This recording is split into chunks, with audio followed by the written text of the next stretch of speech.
इयत्ता 10वीमधील गणित भाग 2मधील समरूपता टॉपिक आपण पाहतोय. त्यामधील सराव संच 1.2 मधील 8वे एक्झाम्पल पाहू.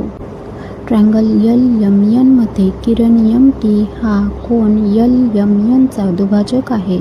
जर LM = 6, MN = 10, TN = 8 तर LT काढा.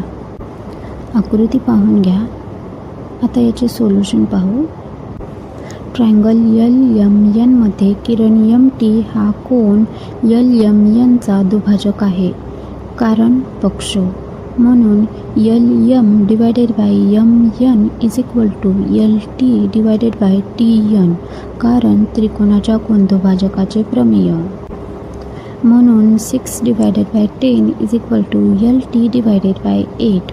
म्हणून LT = 6 × 8/10. म्हणून LT = 4.8 एकक. Thanks for watching.